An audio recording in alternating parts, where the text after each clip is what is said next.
Fluorescein. That's the stuff we're about to pour into this creek. Fluorescein is a dye that will turn Hampton Hollow bright green. Okay, now I'm going to pour it in the water here.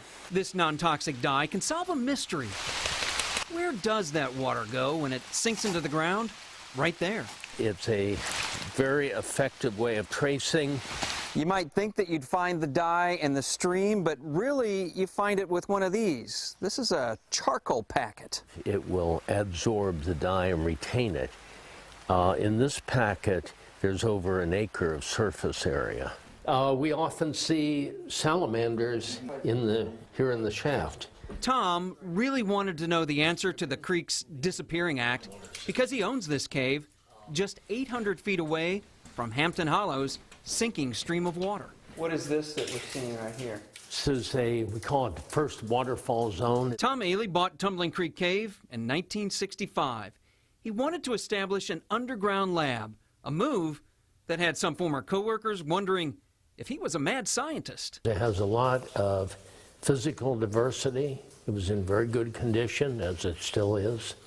And I was fortunate enough to be able to buy it.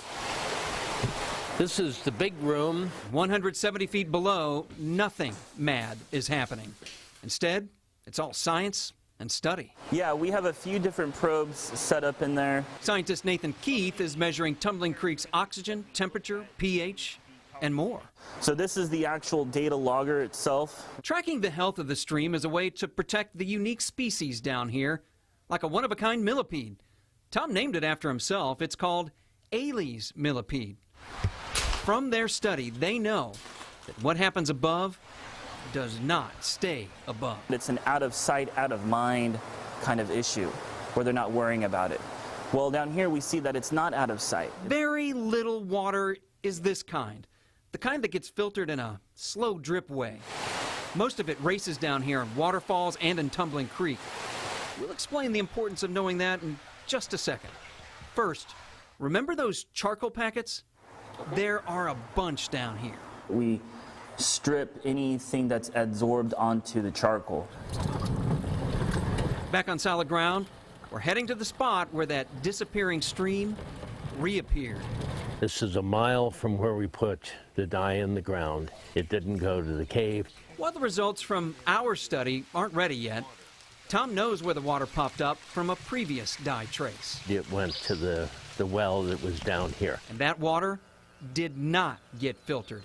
It raced through the ground, carrying the parasites from the manure that the cows used to leave along Hampton Hollow. That's why the well is now sealed up. Would you say the old well was dangerous to people? Sure, because in the karst system, it's a lot of wide open passages that does not filter out materials like the cryptosporidium. Tom hopes his studies here keep those little cave creatures safe, and us too. In the long run, we're part of this ecosystem. If the ecosystem is not protected, then that's not good for us either. You're right here on Google Maps there, that water treatment plant in Rockaway Beach. Take a look at the discharge right there into the lake. See how that's kind of darker green right there? Well, that is actually algae coming from the overflow there because of the water coming out of that plant right there. A group with a goal, though, of cleaning up the water is stepping in and making a big difference there. I got a fish. The water looks good, and the fishing is great. That's a trout, rainbow trout. Rockaway Beach is here because of the water, but in recent years, Lake Taneycomo had become, for some, a nasty neighbor. There's a lot of murk and algae growing in the water. Looking at it before when I first moved here, and you could not see but maybe 2 feet out. The people couldn't even open their windows. The smell was so bad. The culprit in all of this Horrible. turns out to be the town's wastewater treatment plant. The nutrients were causing plant growth, and I'm sure the fish weren't real happy about it. I wouldn't touch it. I wouldn't let anybody swim in it. Back in April, operations were taken over by Ozarks Environmental Services. And now, just a few months later, We not only pulled it off, it's making beautiful water. It's clearing up, and you can actually see the life in the water. seeing and smelling the difference. I just seen one of the guys that worked there, and I told him how they were doing a great job.